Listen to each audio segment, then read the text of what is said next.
بسم اللہ الرحمن الرحیم۔ السلام علیکم، آپ یوٹیوب چینل دیکھ رہے ہیں اور میں ہوں ذیشان۔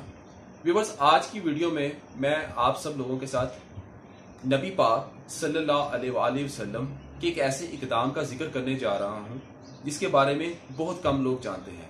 وہ کون سا ایسا مؤثر اقدام تھا جس کے ثمرات ہمیں آج کے دور میں بھی ناظرین مل رہے ہیں؟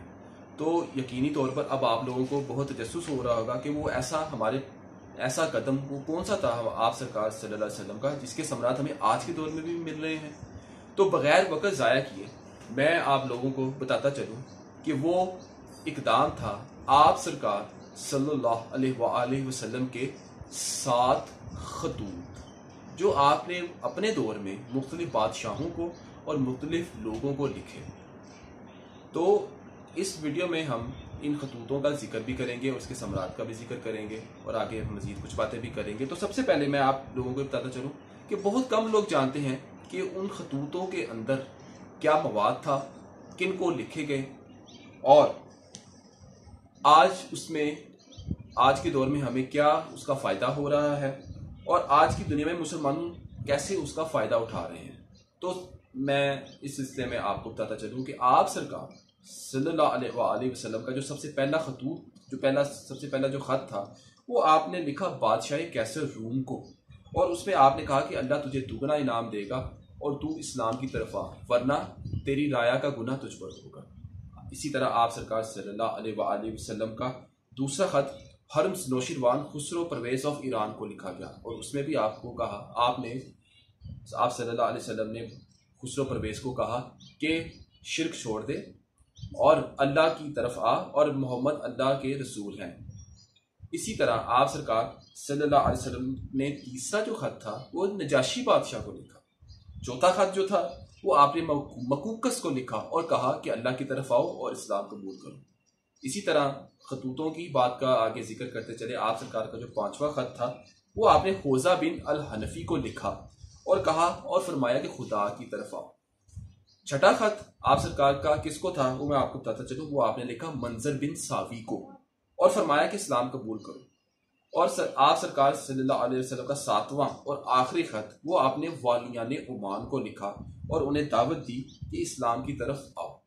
سامعین، یہ تو ہو گیا تذکرہ خطوطوں کا جو آپ نے 7 خط لکھے، لیکن آپ تھوڑا سا مشاہدہ کریں ان خطوں پر اور تھوڑا سا غور کریں، کیونکہ آپ لوگوں کو پتہ ہے کہ قرآن مجید میں جو اللہ کی کتاب ہمیں دی گئی ہے، اللہ کی طرف سے جو ہمیں دی گئی ہے، قرآن مجید میں سب سے زیادہ ذکر کس بات پر ہے کہ آپ غور کریں اور فکر کریں، غور و فکر کریں، کائنات پر غور و فکر کریں، آپ کے ارد گرد جو چیزیں چل رہی ہیں، ہو رہا ہے، اس پر غور و فکر کریں۔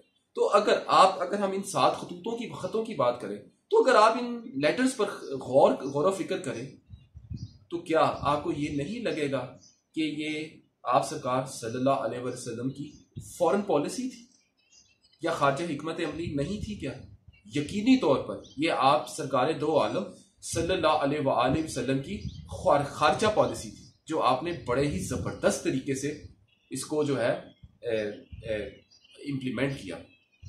آپ سرکار صلی اللہ علیہ وآلہ وسلم اتنے دور اندیش تھے کہ آپ نے اسی وقت اس بات کا اندازہ لگا لیا تھا کہ اسلام کی قوت کو بڑھانے کے لیے، اسلام کا پیغام پہنچانے کے لیے، اور آنے والے دور میں، یعنی کہ جس دور میں ہم لوگ رہ رہے ہیں، ہم آپ سرکار صلی اللہ علیہ وسلم نے اس وقت ہم لوگوں کا سوچا کہ میرے جو نسلیں آنے بعد میں آنے والی نسلوں کی جو نسلیں ہوں گی ان کو کیسے فائدہ ہوگا۔ اسی وقت ہمارے نبی کرم صلی اللہ علیہ وسلم نے اسی وقت ہی خارجہ پالیسی شروع کر دی تھی۔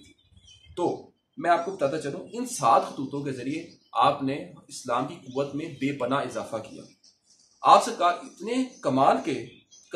نے اتنے کمال کے طریقے سے خطوط کے ذریعے خارجہ پالیسی کی کہ اس کا اثر یہ ہوا کہ جب نجاشی بادشاہ کو آپ کا خط ملا تو اس نے آپ سرکار صلی اللہ علیہ وسلم کا خط کو اپنی آنکھوں سے لگایا اور رونا شروع کر دیا اور فوراً ہی اسلام قبول کر لیا۔ یہ ثمرات مل رہے تھے آپ کے خطوط کے۔ اسی طرح جب آپ کا خط خوزہ بن الحنفی کو ملا، اس نے بھی آپ کے خط پر لبیک کہا۔ اسی طرح والیان عمان اور منظر بن ساوی نے بھی اسلام کو قبول کر لیا۔ تو یہ تو تھا کہ اسلام قبول کرنے کے حوالے سے آپ کی خطوطوں کی فورن پالیسی. لیکن سامنے جہاں آپ سرکار کے لیٹر فورن پالیسی سے بہت سے لوگوں نے اسلام قبول کیا، اس کے دوسری طرف آپ سرکار صلی اللہ علیہ وسلم کے خطوطوں نے اسلام کو ہر جگہ پھیلا دیا. اس وقت آپ کے خطوطوں کے ذریعے دنیا میں امن قائم ہو چکا تھا. اسلام کے خلاف پروپیگنڈا جتنا بھی چل رہا تھا یہ ان خطوطوں کے ذریعے ہی ختم ہوا. آپ لوگوں نے بھی آپ سرکار صلی اللہ علیہ وسلم کی خارجہ پالیسی کو سراہا. ان خطوطوں کے ذریعے ہی اسلام کی تبلیغ بھی ہوئی اور ان خطوطوں کے ذریعے اسلام کے دروازے بھی کھلے. ان خطوطوں کے ذریعے ہی مسلمانوں کو جینے کی امید ملی. Well, in the end, I would like to give a very strong message to PM Imran Khan of Pakistan that your concept of building a state of Medina cannot be fulfilled if you do not work out on the Prophet Muhammad, peace be upon him, letter foreign policy. Well, this is it from today's episode. Do subscribe the channel and press the bell icon button. Till then, a very goodbye.